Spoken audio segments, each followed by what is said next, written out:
Let's go. Welcome to the main event. Applying pressure, but I promise I ain't make it then. In their heads, living free, I ain't paying rent. Wake up in the AM, making G's like Mercedes-Benz. Whoa, yeah, please don't take offense. It isn't. Hey, everybody, welcome back. This is Cock Riser, the show. This special show, although it's season 1, episode 8. We're coming from you live from Panama. I know we landed in Panama City, but Bonaventure. We're in Bonaventura, Panama, of all places, right? That's where of all places. Damn, that is. Well, why would we be in Bonaventure? And nobody cares why we're in Bonaventure, Panama, but we are. So we're doing this remotely today. I am Jamie Jones. I am Monique Jones. She remembered this time. That's good. It only took about 3 episodes for her to remember she was supposed to say that in the intro. But here we are. Why? And if you don't know what you need to know about our podcast is that I don't know what she's going to talk about. She doesn't know what I'm talking about. And we'll just talk about whatever, pop culture, things that are on our mind. And I must say, it is a somber moment in today, because this is the week, unfortunately, where Charlie Kirk got assassinated a few days ago. And I have been on this podcast, of course, before and talked about how I love America and all these things. And unfortunately, these are the terrible warts that come with a country that struggles with violence, gun laws, and quite frankly, struggles with having difficult conversations with each other in a collegial and a respectful way, because you can disagree, but that doesn't mean you need to get to the point where you need to kill. It sounds ridiculous. It sounds obvious. It's horrendous that we even have to talk about it. But unfortunately, it happens. And, you know, I think the most devastating thing about it is that the tearing apart of a family, a 3-year-old girl, a 1-year-old baby, a young mother, a young wife, and all that comes with that. And look, let's not be mistaken. I've said it before. This country was built on violence. This country has a history of violence. This is nothing, unfortunately, new in our country. We can go back to probably many people in history that we have forgotten about that have been slain in a similar manner, or we can go to, you know, the Martin Luther Kings and the Robert F. Kennedys and the JFKs and the Malcolm X's. And quite frankly, most recently, the lawmakers that were slain in Minnesota. The lawmaker, the female from Arizona who was shot years ago. And it's unfortunate that it just never ends. And it's so poignant and poignant at the moment that it happens. Time will pass. His name will live on. He will be a rightful martyr. That doesn't mean I agree with the things that he said. What I agree with him is how he went about trying to have the conversation and having these conversations and being courageous enough to have the conversations, no matter what you thought about what he said. There are the majority of things that he said I did not agree with, although I enjoyed him having the debate with people and those people proving him wrong, or sometimes he having a better argument and proving them wrong. But at no time did I ever, nor would I would think it would ever come to anybody's mind that you would want to kill a person because they don't agree with you. Even if you think that the things that they're saying are heinous, the things that they're saying are divisive, the things that they're saying are mean or inaccurate or racist or fascist or whatever your opposite belief is. That's what this country was built on. That's why we're able to say that. Unfortunately, with free speech doesn't mean it doesn't come with consequences and responsibility. But there's no world that it's right that consequence should be death by somebody else's hand. I agree with you. I want to know your thoughts on the punishment of the gentleman that killed him and the punishment of the gentleman that killed the Ukrainian girl on the train. And I forgot about that, and that's unfortunate because that's also within the news in this then this was so this was much bigger because he was a much bigger personality. Of course, the young lady, unfortunately, who got killed in Charlotte, that was terrible. The weaponizing around it was terrible too. And then this happens. Right. And it takes that focus off of that young girl who lost her life as well. How do I feel about it? Mm-hmm. I feel the same way. I think that you're sitting there minding your business on a bus, and you get stabbed for no reason, no apparent, but no reason. Mm-hmm. You don't have to say apparent reason. So I feel disgusted and pained about that as much. I feel like the punishments should be the same. Mm-hmm. I mean, and that's where I struggle, because I'm like, loss of life is loss of life. We're not an eye for an eye and a tooth for a tooth society, but I believe the punishment has to match the crime. And when the crime is so callous, when the crime is so cold, you have to ask yourself, as a civilization, does it really? And I say this as a God-fearing man, and that's what I struggle with.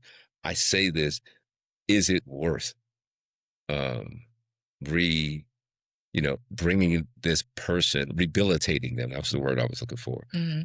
To go back into society. And we know, quite frankly, that could be a whole other topic on its own. Is do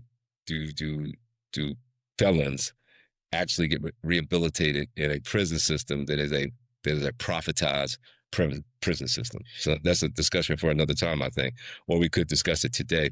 But I think the punishment should match the crime. Okay. So for the gentleman that killed the girl, the Ukrainian girl on the train, so if I'm not mistaken, he had like 14 felonies and has been released over and over again. And now he murders this girl, just Has mental health issues. mental health issues, all these things escalate into him having whatever episode he had to murder this girl. I remember watching the president speak on this man being a monster and how this heinous crime that he did, and how he should be locked up forever and get the death penalty. But my question is, will he say the same things about the gentleman that killed? Oh yeah. Is he going to say that? Oh, he has. Oh, he has. I mean, one, he said it before we knew who it was. Okay. And two, I mean, and look, I think that people have probably gotten voters and said, we want to try to take down the temperature on the conversation. And I know cynical people will say they want to take down the conversation because it was a white man who killed another white man. When you find out, I don't think that's what it is. I think it's you want to take it down because, quite frankly, you're the one who's going to be in the crossfire.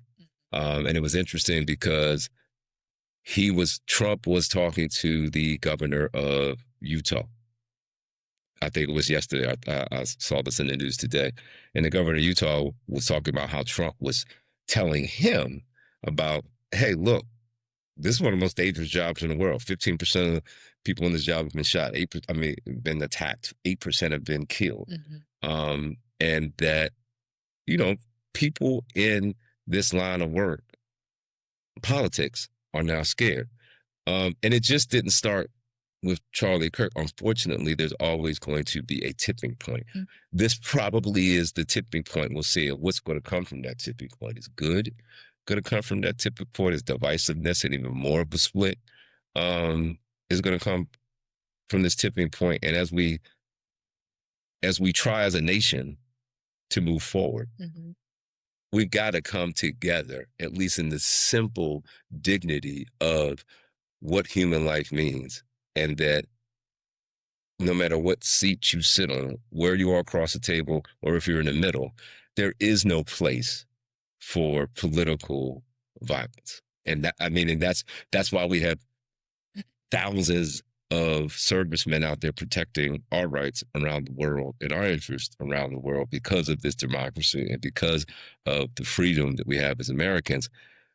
That freedom does need to stop short, though, when we're talking about political violence. No, absolutely. I want to discuss this. We talk about, fair fairness in a trial. So we're all, in a trial, and we're proven guilty, and you're innocent until you're proven guilty. So we send people off that do crimes, we send them to prison, and then we let them out. And what the problem is with society is that we do not prepare these people when they come out to deal with how life truly is on the outside. Once you're in, now you are constantly looking over your back. You're constantly fighting for your life in this place. Now, mind you, if you put yourself there, you have to know and understand that prison is a dangerous place, right? So you go there and understand, if you commit this crime, you have to do the time. But I think that there's a system that needs to be in place for people that are put back into society. I think that they're just put out there, and they're just like, okay, just go ahead, and then they keep committing these crimes. Are they really finding out why these people are committing crimes? Most people that are in prison, I'm going to believe that it's most have to do with mental health. I'm not going to paint a large swath like that and try to condemn the reason why people are in prison.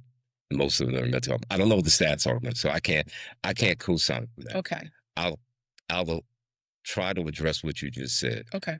There is a system. It's called prison. Mm-hmm. No one said. I think prison rehabilitation is a thing that happened when prisons were originally. The concept was originally enacted or executed. Then there's always these tipping points, right? Then the tipping point for prisons is when prisons became privatized, when private equity got involved with it, and then you could make $1 out of it. Okay. And that's when you started to see more of how many people can I get in prison, how many prisons can I build, and you don't make money off of spending a lot of money on rehabilitating people.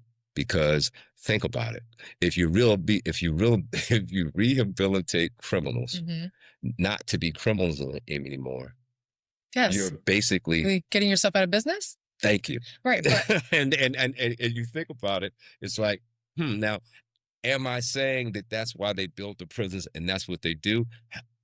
No, but I'm saying, as I always say, follow the dollar. If you follow the dollar, you'll usually see what the cause is for whatever the output is.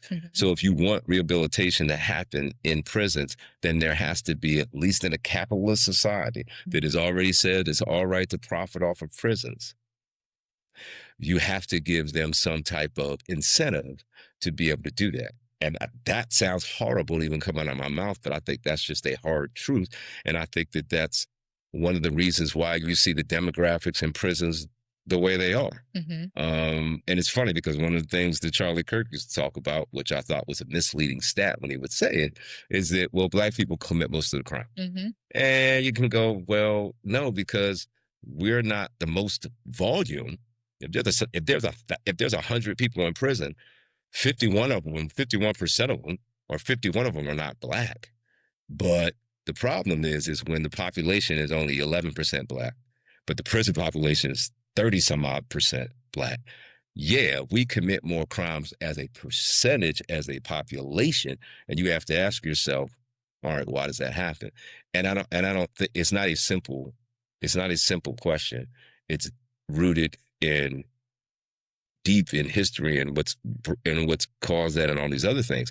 Now, do I think the goal is to get criminals off the street to make it a safe environment and civilization? Absolutely. But what's the incentive to rehabilitate felons? What is the incentive? I mean, that's a legit question. You can say Shangri-La, well, it'll make the community better and they'll be safer. But yeah, that's if I'm incentivized to do that. But if I'm on profit, my thing is, how many people can I get in jail? Yeah. And that's what they think too. And I don't know if you know, if you've ever done like any reading up on prison, but like how these women or men they go to prison, and just to even have a box of cereal, it's like $15 a box of cereal. Well, I'm glad I do not know, but $20 a box of cereal for for a family member to, say, for instance, put money on their books. So, and again, this is all from reading and understand and knowing some background to it, but it's like one of those things where a phone call, they're charging what, $5 a minute? So, but I But asked you, again, it's all, saying that, what is the point? the point is that they're making so much money. And the problem is that there are people that have made mistakes, right? Because we're only human, we make mistakes. If you did something to one of my children or to my grandchildren, and I just snapped, and I just didn't have self-control because I snapped. People do it all the time, right? I'm not saying that's why we have differences in sentencing, because Yes. of what your past history is. But let's take it back a little bit. Okay. Because if it costs let's just say, if it costs $20 for a box of cereal, $5 for a phone call, then you're just not getting a box of cereal. You're just getting what they give you, which is your 3 square meals, and you're not getting any phone calls if that's the case. No, absolutely, because who could afford that? Well, obviously people do, because that's what they're charging and that's what they're getting for it. But what I'm saying is, what's the issue? Because most will say, and I'm one of them who will say that, the majority of them, not all of them, because there's always cases where people have been put in prison and they're innocent, or they didn't get very good representation. But let's just say that the majority of people were in prison because they committed a crime. Why do I have to feel like I have to lower prices like that when they should not be there anyway? So if you're there, you've got to deal with that. Well, it's not lowering them; they're raising them. But no, regardless, why do I? Then if you can't buy that, yes, I understand what you're saying. You're still going to be able to survive as far as eat and as far as sleep. Now, listen, we're not even talking about some of the horrendous conditions, but then see, that's that thing, right? People go, well, it should be difficult in jail. Well, what should it really be in jail? Should it be you're there and you're learning how to be a upstanding, tax-paying citizen and not come out and commit crimes against your fellow man? And when you put somebody in a penitentiary that they have to fear for their life every waking moment, is that really preparing them for the outside, which is something that you just talked about earlier? And in that sense, I would say there are opportunities in a lot of prisons to do certain things to be. It's just like the Menendez brothers, right? They were in and they were talking about how they were model citizens in prison, but they really weren't. But because they didn't think, see, here's the thing, because they didn't think they were getting out because they had life sentences, they started to do things that they thought were in their best interest to protect them, align themselves with gangs. Like they would help gangs out with certain things that either going on in their families outside of that.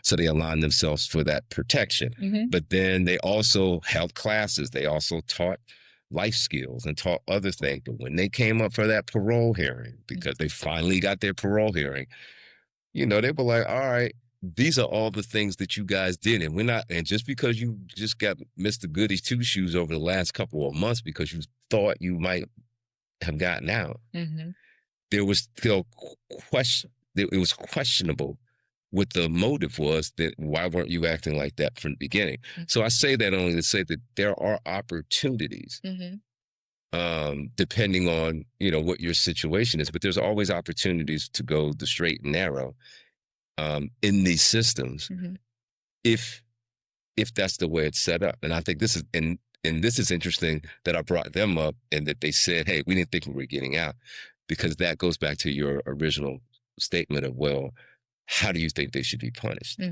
And that was always an interesting comment to me that one of the Menendez brothers made, because it's like, yeah, if you got a life sentence, you're definitely going to act differently than if you think you're getting out of 10 years. So the question is, how really valuable is a life sentence, rather than just God-forsakingly, I'm going to say this, than in their lives based on the crime that they commit?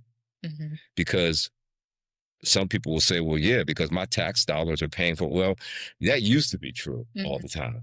Now it's not just tax dollars, it's privatization. So there's profit in it. So yeah, it's kind of, some of those dollars ain't your tax dollars. Some of those dollars are actually business dollars. And that's why the prisons are the way they are. And look, I'm not a prison expert. I don't pretend to be. I know a little bit about enough, but I just think it's interesting. You brought up a very interesting question of what should the punishment be? And then if my answer is the punishment should fit the crime based on the circumstances, then but what gets difficult there is who's the judge and jury on what, well, I shouldn't even say that because we have a system that's the judge and the jury on what that crime should be. And that's why there's a varied, sentences based on what they think all the circumstances around it.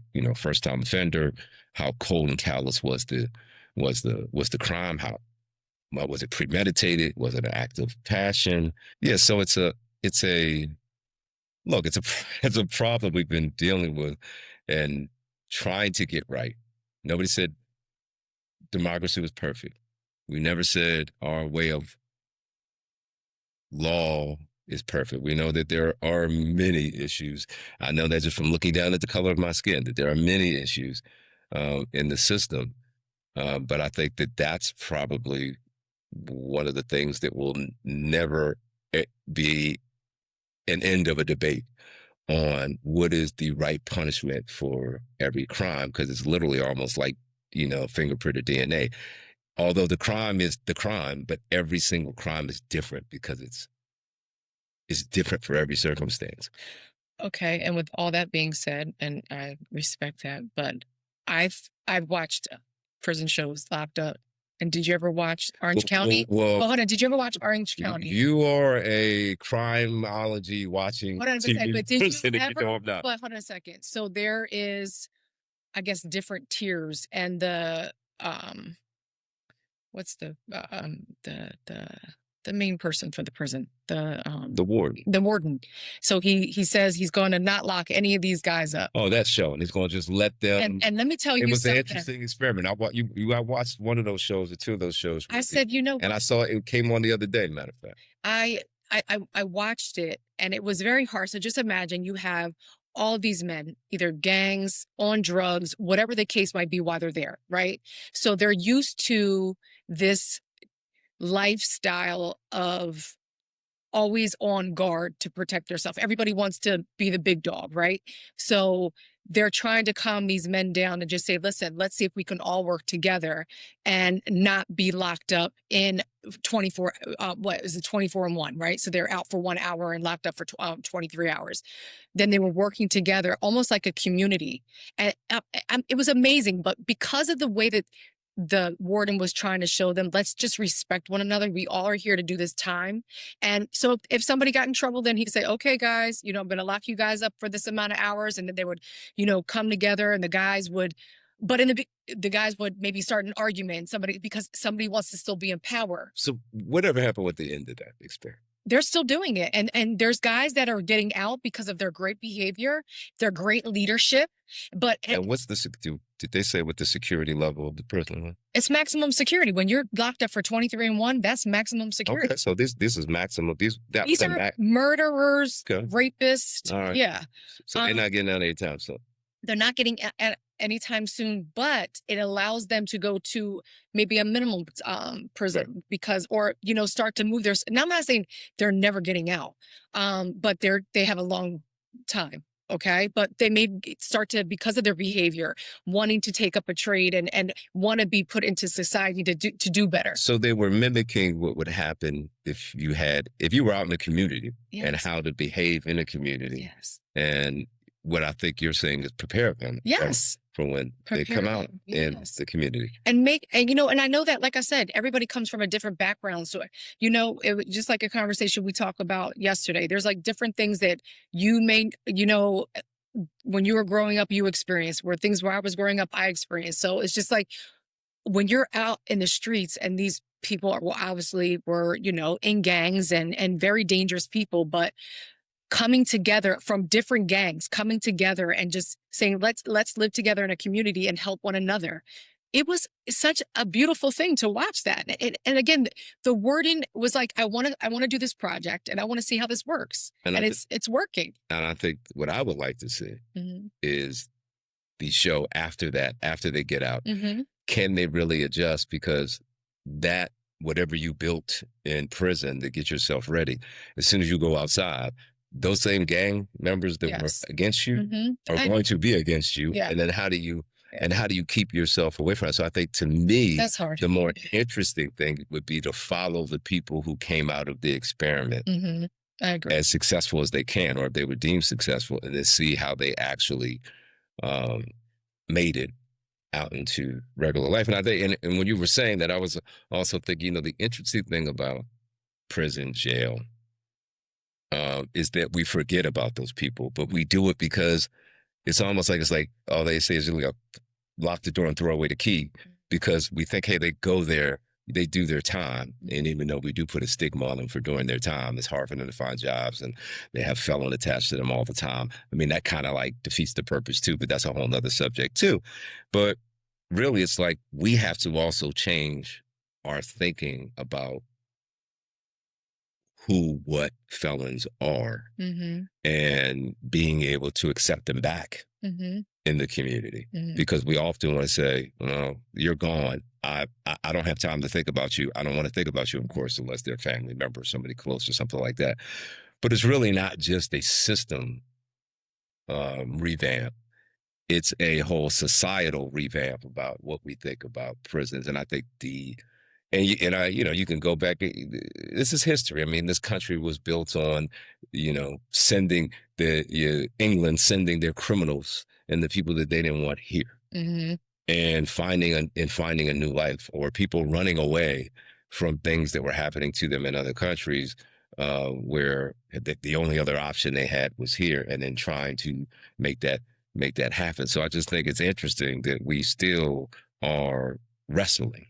And we have for hundreds and hundreds of years. We're still wrestling with how to really deal with crime and deal with the aftermath of it, and what we do with the criminals.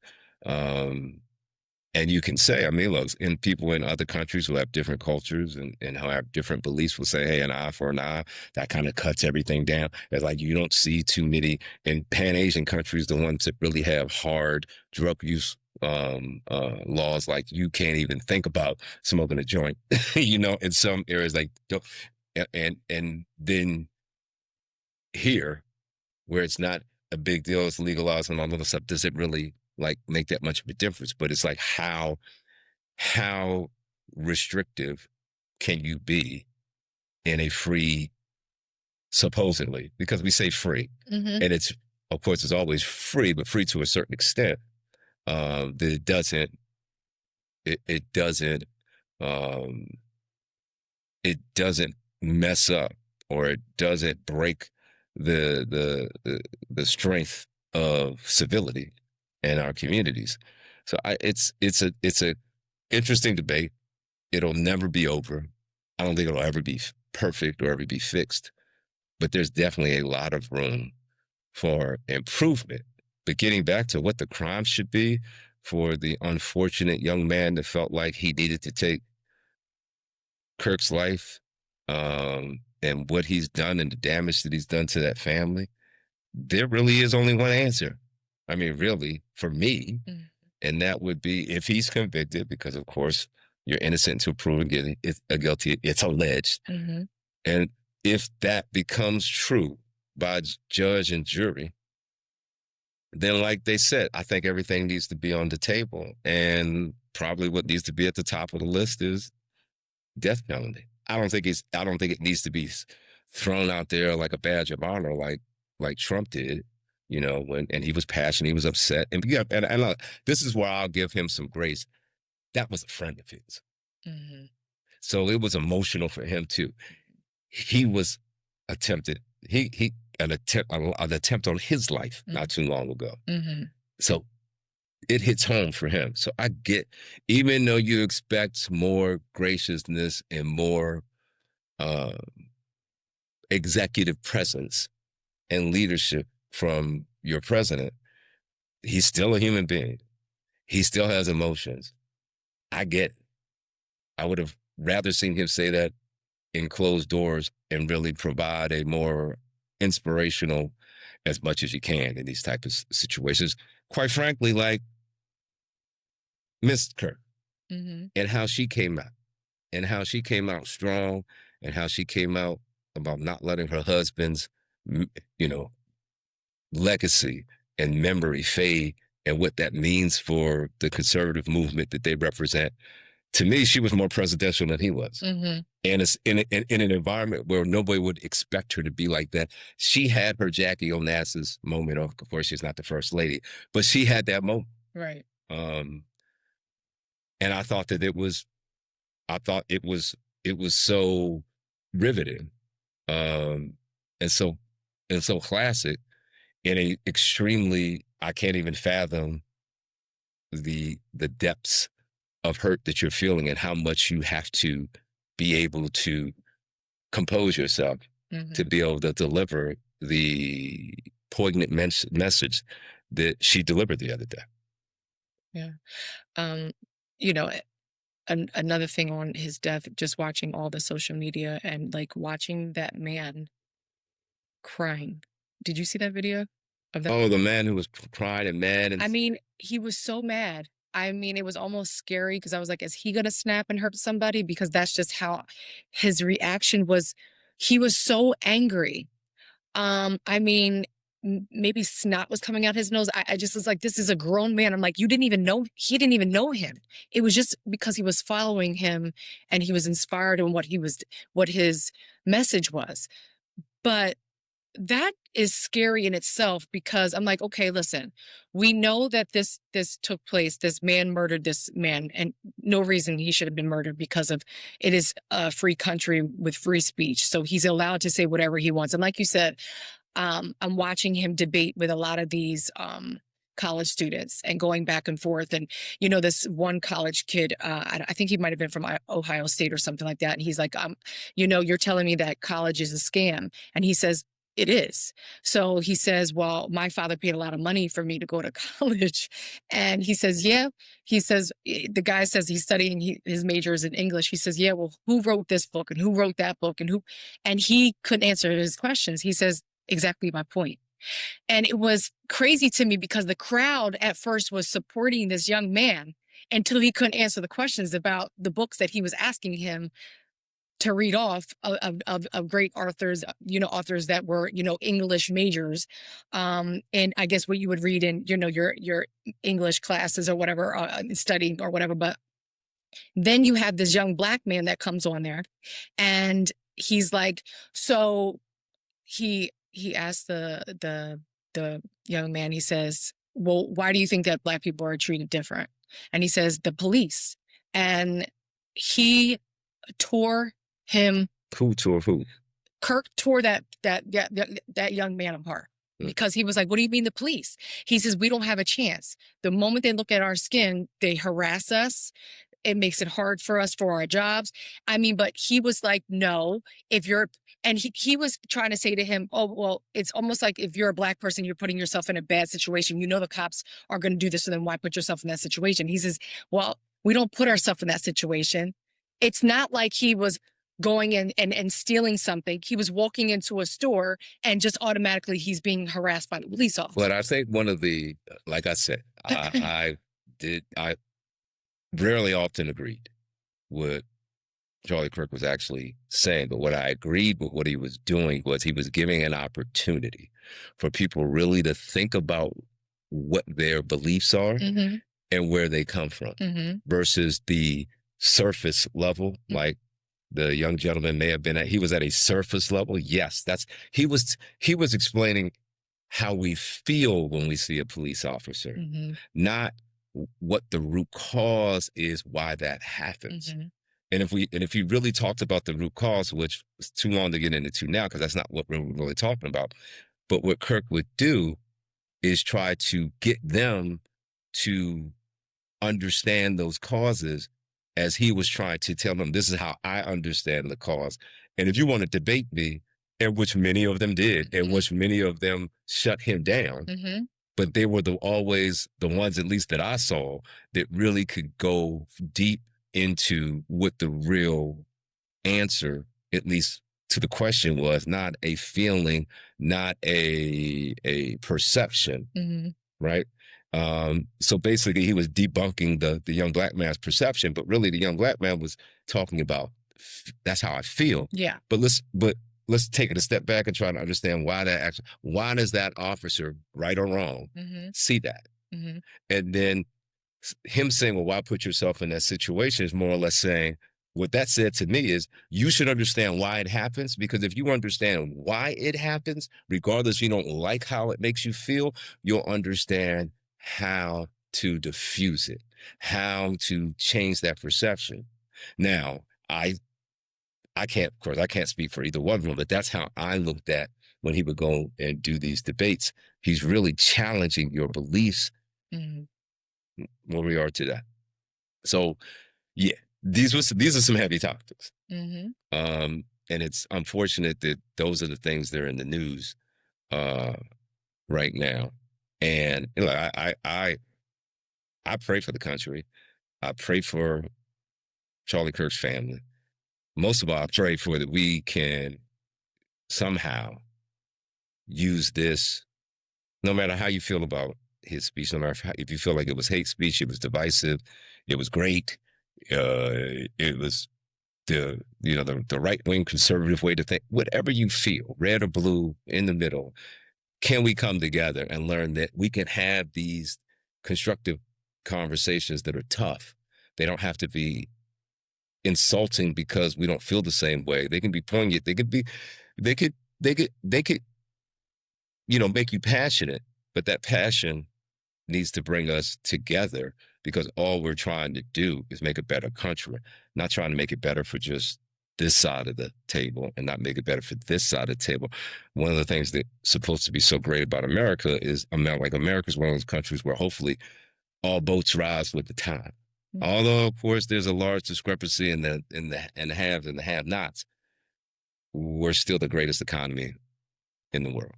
We still are the stir that stirs the drink in the world economy, although there are plenty nipping at the heels, but we still are there. We're the economy that moves the needle.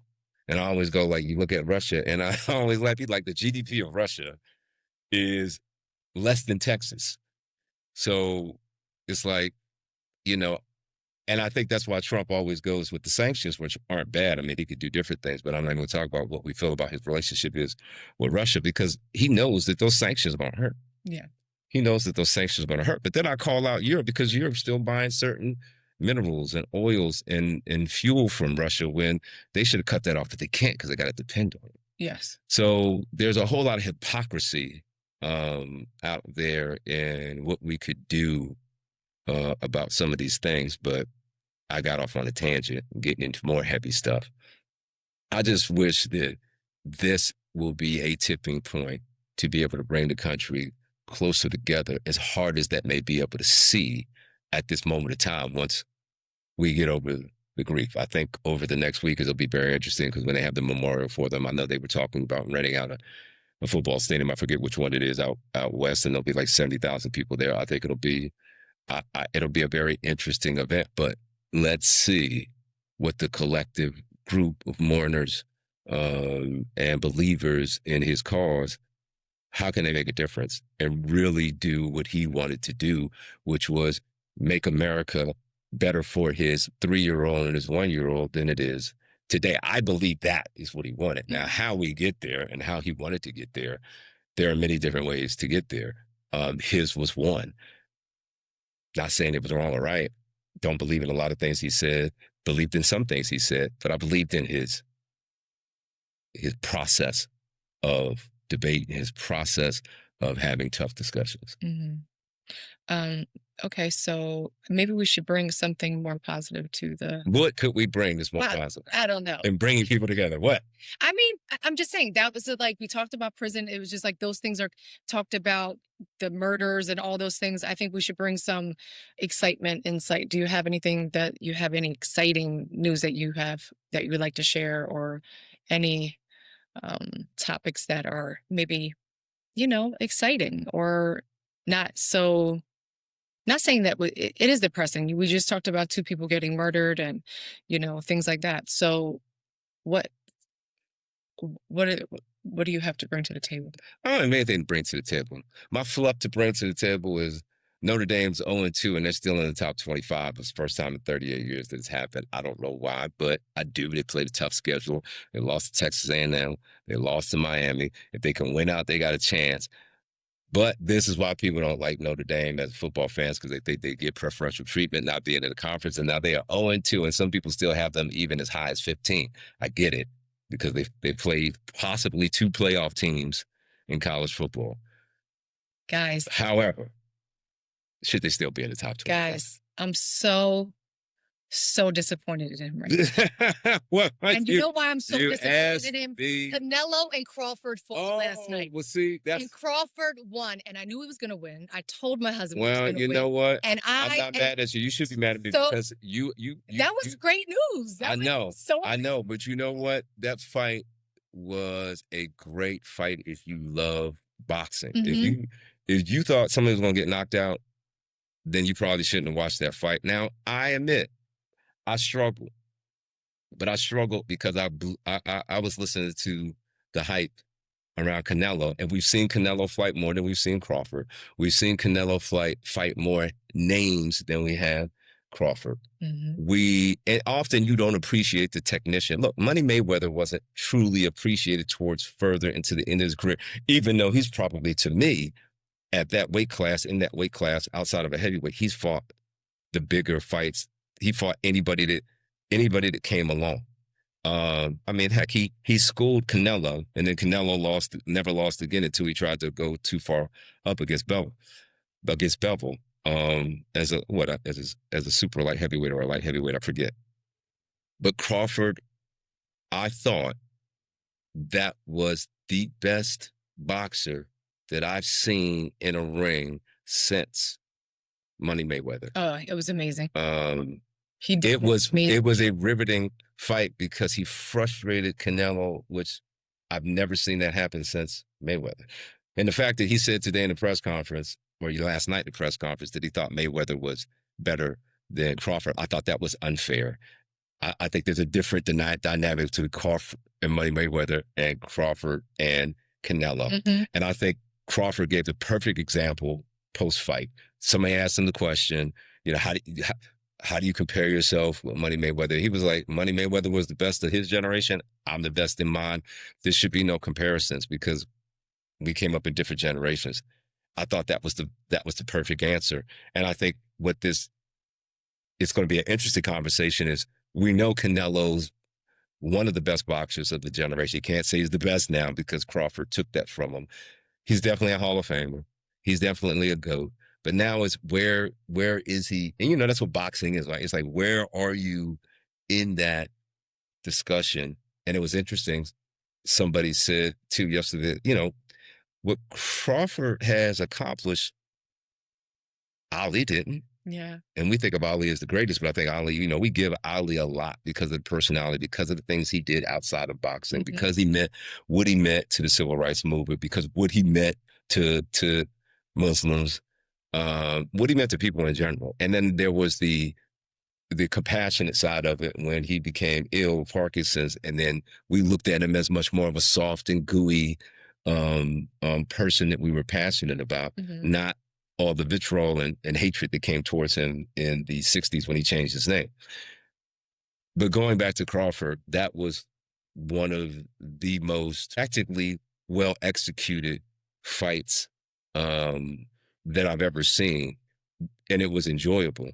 And I'm mad that I slept on Crawford because I thought, has he really fought anybody? I thought Canelo was going to have so much more power. And I felt Crawford in the press conference when he was like, I don't have to tell people I told you so. It's just y'all doubted me.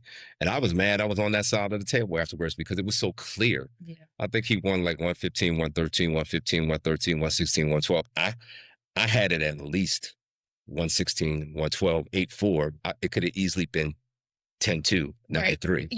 I think your biggest thing for me is that you kept saying, oh, Canelo, he hit so hard. Because that's what we've seen him do. And Crawford was like, yeah, I've been hit harder. Exactly. And that was the other thing. It was like, and he wasn't being, and he wasn't being disrespectful or anything. He handled himself very, very well. And you could tell the respect that Canelo had for him after the fight. Yeah. And he knew, I've never heard Canelo talk like that after a fight. And he said in the press conference that he just couldn't do what he wanted to do. Now, was that because Crawford was such a master technician? I think so. Mm-hmm. Is it because Canelo's getting older? I think so. But look, Crawford ain't a spring chicken. I think he's like 36, 37 years old. Yeah. So And then the question is, I think, and I was watching the press conference going, yeah, when you make a couple $100 million, you get tired of getting hit in the face and going through the grind. And you've got so much more of your life, and you are a legend. Yeah. You are a legit legend. Yeah. And I don't even think Crawford will ever be that legendary simply because he's not Mexican. It's not the same culture, the culture around boxing. Yeah. But he can go down. He made me so proud of him. As the most decorated boxer of all time. He's definitely got the best resume of any champ.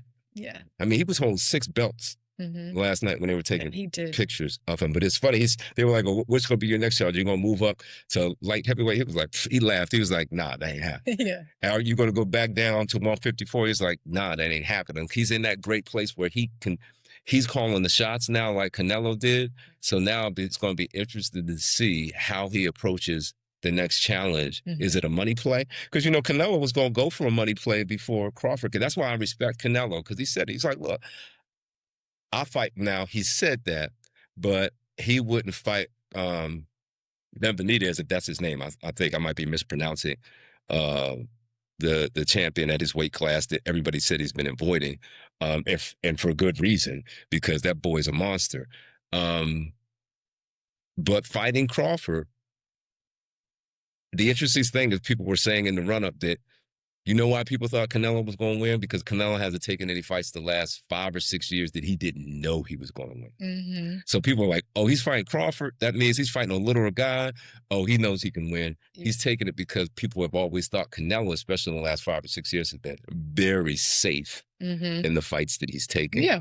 And so, not to interrupt you. No, what? But so he was fighting safe, and Crawford supposedly wasn't fighting great fighters. No, right? Yeah, well, right. So that's why Crawford had the opportunity to beat Canelo. Right. Because I think Canelo thought, of course he thought he could beat the guy. Of course he did. Of course he did. Well, that's just the elite athlete's confidence. However, if you look at his history, their last 2 fights, even Crawford's last fight, his last fight, they were snoozers because the people that they fought really didn't want to engage with them because they knew they were going to lose, so they were there for the money. So that was I bought into that too. I got slept into that too. But what Crawford did to Errol Spence, I mean, look, he just demolished him, and everybody, and quite frankly, that was almost even money when they fought. But he destroyed, almost like Hagler destroyed Hearns back in the day. He destroyed them, but yet because they were littler, smaller weight classes, when you looked at it versus Canelo, you were just taking Canelo's history and going, but it's no different than when Usyk came up and we were like, there's no way he can beat Fury. And he beats him twice. There's no way he could beat Joshua. It's like Anthony Joshua. He beats Anthony Joshua. It's like we should have learned, and I should have learned from Usyk that really doesn't matter that much if you've got the skills. So now, I mean, yeah, Crawford's going to go down possibly as the best pound-for-pound boxer ever. Again, I'm going to interrupt you, but I so enjoyed the build-up off of Netflix for that, though.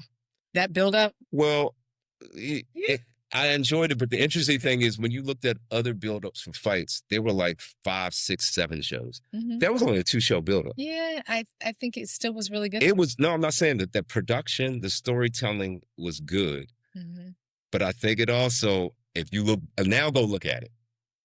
You looked at it before the fight, now go look at it. And if you go back and look at that, I'm seeing things and remembering, all right, I should have saw that Crawford was going to win. I should have saw from the hungriness. What didn't you? I should have saw from. Well, that's why. But you're that's in that perspective, pre-fight versus post-fight. Like when they were showing Canelo and they were showing like the stuff he had, and then his family, his life, and then he's in there buying like $1.5 million. He's like, I'll take 3. I'll take this one with me. I'm like, life gets good, and although he's training. And even though Crawford's a very rich man, he ain't as rich as Canelo, but he was like training. Like, I'm still training in Omaha, like I've trained all my life. I'm still around my people. Yeah. But so is Canelo. Like, that's the thing. But I think. But you said it. You just said it. He's hungry. And the thing is that legendary status that Canelo has at this point in his life, with the fame and all that stuff, Crawford hasn't even got to, although he has bested him and he's a better boxer and he's proven himself now. The interesting thing was to see how Crawford will deal with that same type of onslaught of, now, quite frankly, celebrityism. Because I'm going to tell you right now, Canelo can't walk down the street in Panama. No. But Crawford couldn't even know who he was. Right. Right? Yeah. So that's the thing. It's like it's that type of, we'll see what happens. Now, what I don't want to see happen is what we've seen happen to boxers back in the day. And that's why I love how Money Mayweather went out on top, undefeated. Andre Ward, I think, went out like that too. So when you can go out on top and you can go, and I want Usyk to go out like that too. Undefeated. I mean, you proved your point. Now, if you want to do a money grab, all right, then do some exhibitions but I don't want to see anybody walking away like Larry Holmes or like Ali, like Joe Frazier. I don't want to see people walk away like that from boxing. But yeah, I don't know why that wasn't in the front of my mind about yesterday, but it was such a great, I thought, performance. And not just on Crawford's end, I thought Canelo was there to win. The amazing thing is he couldn't. No, yeah. Crawford was just better. And Crawford was talking about that in the press conference because people were kind of saying, do you think Canelo was off? Do you think? And he was like, yo, why are you trying to diss what I brought to the table? Exactly. I made Canelo look bad. Yeah. He's like, because they were like, well, you said he didn't hit you the hardest. So who would you say Canelo is your toughest, or would you say somebody else? Who's your top, toughest fights that you ever had? He was like, hold up. Canelo, he said, Canelo's the top guy. I mean, he was my toughest fight. The fight was tough. I made it look easy. Yeah. He said that fight was still tough. Yeah. He said, I was getting hit. I was blocking him and stuff, but he was like, what I did worked. I made him look bad. Mm-hmm. He wasn't off. He couldn't do what he wanted to do because he couldn't figure me out. Exactly. Because they were like, oh, well, the first 3 rounds, were you just trying to figure him out? And he looked like he was like, I was controlling the fight. Yeah. He said from every I was controlling the fight from. He was trying to figure me out. Yeah. I didn't have to. It worked out the exact way they thought it would work out. Mm-hmm. And what I'm mad that I slept on about Crawford is doing more background stuff, because his ability to go from, right-handed to southpaw in a split second is, you can't prepare for that, because nobody else can do that. So who are you going to spar with? Yeah. And how are you going to prepare for that? And I think that that's one of the things. It is not Crawford's fault that in his weight class over the last 10 or 15 years, he hasn't had I don't want to say he hasn't had the competition. He hasn't had the celebrityism competition that would draw the big, draw the big money fights and draw the big TV action and draw pay-per-view. Because still the pay-per-view king of boxing is Money Mayweather. And then whatever you think about the Pauls, the Jake Pauls of the world and all that, that's a whole different boxing thing. And then comes Canelo with the Cinco de Mayo and the Independence Day, and his ability to draw. Who knows what the numbers are on Netflix? They'll be huge, but it's not like pay-per-view because, but it'll be interesting to see what the final numbers are when they come through. But yes, you are right. That was something that was sorely needed, actually, at the end of this week, because this has been, like I said, it's been a heavy week for a lot of different reasons, and that kind of ended it on a note, on a positive note, that you could sit back and forget about things and enjoy a great sporting event. It was amazing. So, ladies and gentlemen, like we said, we're in Panama. We're going to go out, and I would say enjoy the sun, but it's rainy season down here. So we started the podcast, and it was sunny and beautiful outside. Now, as we're ending the podcast, there is a dark, and I mean a dark cloud. Well, it's pouring now. Oh, and it's pouring. Oh, dang, it's pouring. Yeah. Just like it has every day here. We get a lot of sunshine, and then all of a sudden the skies open up for a good time, and we get drenched, and then we go back to it. But look, thanks for joining us. Season 1, Episode 8. I'm Jamie Jones. I'm Monique Jones. And we'll see you next time. Holla, holla. Listen to me now.